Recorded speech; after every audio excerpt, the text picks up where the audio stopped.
कई बार कुछ अप्रासंगिक मुद्दे भी चर्चा का बड़ा केंद्र बिंदु बन जाते हैं।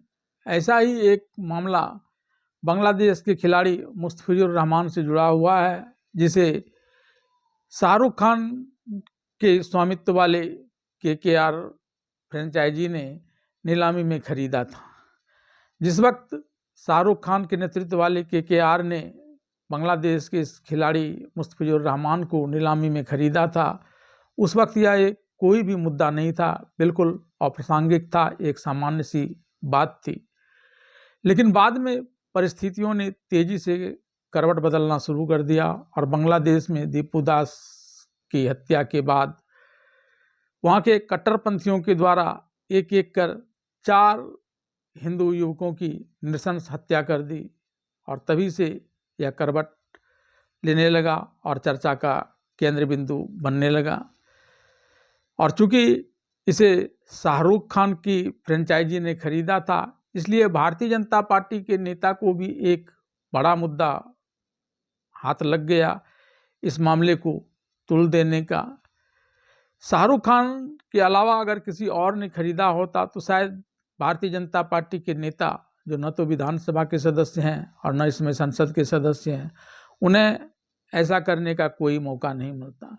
दरअसल पूर्व में शाहरुख खान कुछ ऐसे वक्तव्य दे चुके हैं जिसके कारण उन्हें ऐसा मुद्दा उठाने का एक मौका लग गया। शाहरुख खान ने कभी यह कहा था कि वे मुसलमान हैं और इसलिए भारत में उसका परिवार सुरक्षित महसूस नहीं कर रहा है। और तब यह लग सकता है कि जो मामला एक सामान्य सा क्रिकेट के खिलाड़ी के नीलामी में खरीदने की थी, उसके पीछे शाहरुख खान की सोची समझी चाल हो सकती है, क्योंकि मुस्तफिजुर रहमान पहले भी आईपीएल खेल चुके हैं, लेकिन ऐसा कोई दमदार खिलाड़ी नहीं है जिसके कारण उनका नीलामी में लेना शाहरुख खान के लिए अनिवार्य हो गया हो।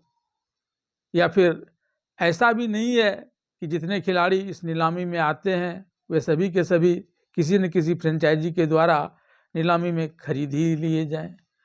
लेकिन यह मुद्दा बना इन तमाम कारणों की वजह से, और इस मुद्दे को शांत करने के प्रयास में जब बीसीसीआई ने यह निर्णय ले लिया कि केकेआर उसकी नीलामी को रद्द कर दे, तो फिर बांग्लादेश ने अब इस मुद्दे को गरमाना शुरू कर दिया। उसने भारत के जिस T20 मैच को होस्ट कर रहा है, उस T20 वर्ल्ड कप में भारत में आकर खेलने से इनकार कर दिया है और आईसीसी को एक चिट्ठी भेज दी है। आज की खबर में इस चिट्ठी का क्या असर पड़ सकता है, भारत के द्वारा होस्ट किए जाने वाले T20 वर्ल्ड कप मैच में, उसी से जुड़ी हुई खबरें विस्तार से। 2026 T20 वर्ल्ड कप का आगाज 7 फरवरी से होगा और फाइनल 8 मार्च को खेला जाएगा। विश्व कप शुरू होने से पहले बांग्लादेश क्रिकेट बोर्ड ने मांग की है कि उसके भारत में होने वाले सभी मैचों को स्थानांतरित किया जाए। खिलाड़ियों और अधिकारियों की सुरक्षा के कारण बीसीबी ने अंतर्राष्ट्रीय क्रिकेट परिषद से यह मांग की है। बीसीबी का यह फैसला ऐसे समय में आया है जब कोलकाता नाइट राइडर्स ने बीसीसीआई के निर्देश पर बांग्लादेश के तेज गेंदबाज मुस्तफिजुर रहमान को निकाल दिया। उसके बाद बांग्लादेश क्रिकेट बोर्ड ने आधिकारिक स्टेटमेंट जारी करते हुए T20 वर्ल्ड कप के अपने मैच भारत से बाहर करवाए जाने की मांग की है। बांग्लादेश क्रिकेट बोर्ड का कहना है कि वह अपने खिलाड़ियों और अधिकारियों के लिए एक सुरक्षित माहौल चाहता है। बोर्ड ने कहा है कि भारत के मौजूदा हालात को देखते हुए उसने बांग्लादेश सरकार के आदेश पर अपनी टीम के वर्ल्ड कप मैच भारत में नहीं करवाने की मांग की और साथ ही उम्मीद जताई है कि आईसीसी इस समस्या को समझते हुए जल्द कोई समाधान निकालेगा।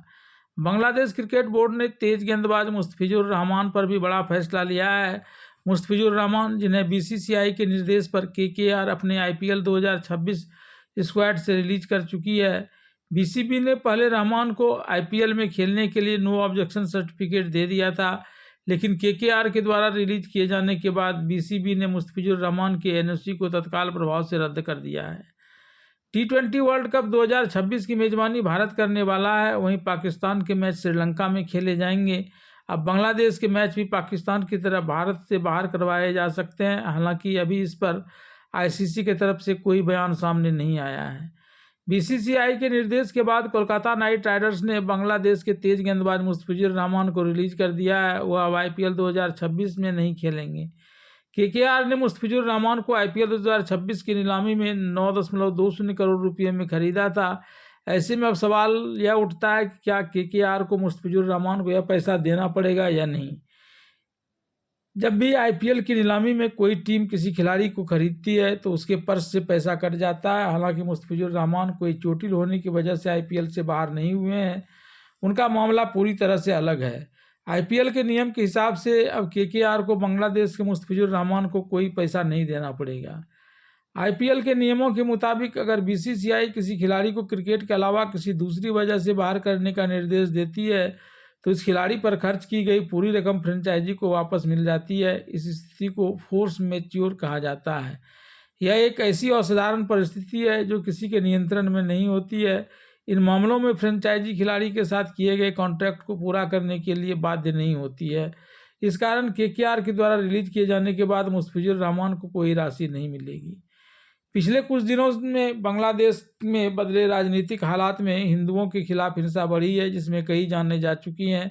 हिंदुओं के खिलाफ सार्वजनिक रूप से लिंचिंग और हिंसा की घटनाओं का भारत के धार्मिक और सामाजिक संगठनों ने भारी विरोध किया है और किसी भी बांग्लादेशी खिलाड़ी को आईपीएल में खिलाने का विरोध किया है। इसे लेकर बड़े स्तर पर कैंपेन चलाए गए हैं। आईपीएल में बांग्लादेशी खिलाड़ियों को न खिलाने की बढ़ती मांग को देखते हुए बीसीसीआई ने 3 जनवरी को केकेआर को मुस्तफिजुर रहमान को रिलीज करने का निर्देश दिया था। बीसीसीआई के निर्देश के कुछ घंटे बाद ही केकेआर ने रहमान को रिलीज कर दिया था। अगर बांग्लादेश की टीम भारत में होने वाले T20 विश्व कप 2026 के अपने मैच खेलने नहीं आती है तो इसके कई परिणाम हो सकते हैं जो अंतर्राष्ट्रीय क्रिकेट परिषद आईसीसी के फैसले पर निर्भर करेंगे। इसमें एक विकल्प यह हो सकता है कि मैचों का स्थान बदल दिया जाए। बांग्लादेश क्रिकेट बोर्ड ने आईसीसी से ऐसा अनुरोध भी किया है कि सुरक्षा चिंताओं के कारण उसके सभी मैच भारत के बजाय श्रीलंका में स्थानांतरित कर दिए जाएं। अगर आईसीसी यह अनुरोध मान लेती है तो बांग्लादेश के मैच श्रीलंका में होंगे, जैसा कि राजनीतिक तनाव के कारण पाकिस्तान के मैचों के लिए पहले ही तय किया जा चुका है। दूसरे विकल्प के अनुसार इस बांग्लादेश को यह मैच गंवाना पड़ सकता है। अगर आईसीसी बांग्लादेश की मांग को खारिज कर देती है और टीम फिर भी भारत नहीं आती है तो उसे टूर्नामेंट के अपने सभी मैच गंवाने पड़ेंगे। ऐसी स्थिति में विरोधी टीम को 2-2 अंक मिल जाएंगे। 1996 और 2003 विश्व कप में ऐसा हो चुका है जब कुछ टीमों ने सुरक्षा कारणों से कुछ देशों की यात्रा करने से मना कर दिया था। तीसरा विकल्प टूर्नामेंट से बाहर होने का है। एक संभावना यह है कि अगर बांग्लादेश पूरी तरह से टूर्नामेंट से हटने का फैसला करता है तो आईसीसी उसकी जगह किसी अन्य टीम को शामिल कर सकती है। 2016 अंडर-19 विश्व कप में ऑस्ट्रेलिया के बांग्लादेश जाने से इनकार करने के बाद आयरलैंड को उसकी जगह शामिल किया गया था। बांग्लादेश के खिलाड़ी मुस्तफिजुर रहमान का इंडियन प्रीमियर लीग में प्रदर्शन की बात करें तो यह इनका प्रदर्शन यहाँ औसत रहा है। मुस्तफिजुर रहमान ने 2016 में सनराइजर्स हैदराबाद के साथ अपने आईपीएल कैरियर की शुरुआत की थी। इसमें उन्होंने 16 मैच में 17 विकेट लिए और टीम को खिताब जिताने में मदद की थी। वह आईपीएल के इतिहास में टूर्नामेंट के उभरते खिलाड़ी का पुरस्कार जीतने वाले पहले विदेशी खिलाड़ी बने थे। एसआरएच के बाद वह मुंबई इंडियंस 2018, राजस्थान रॉयल 2021 और दिल्ली कैपिटल 2022-23 और चेन्नई सुपर किंग्स 2024 सहित कई अन्य टीमों के लिए खेले। 2021 में राजस्थान रॉयल्स के लिए उन्होंने 14 मैचों में 14 विकेट लेकर अच्छा प्रदर्शन किया। आईपीएल 2024 में चेन्नई सुपर किंग्स के साथ 2024 सीजन में उन्होंने 9 मैचों में 14 विकेट लिए, जिसमें रॉयल चैलेंजर्स बेंगलुरु के खिलाफ अपने पहले मैच में 29 रन देकर 4 विकेट उनका सर्वश्रेष्ठ आईपीएल गेंदबाजी प्रदर्शन भी शामिल था। कुल मिलाकर मुस्तफिजुर रहमान ने 60 आईपीएल मैच खेले हैं और 65 विकेट लिए हैं, जिसमें उनका औसत 28.44 का रहा है।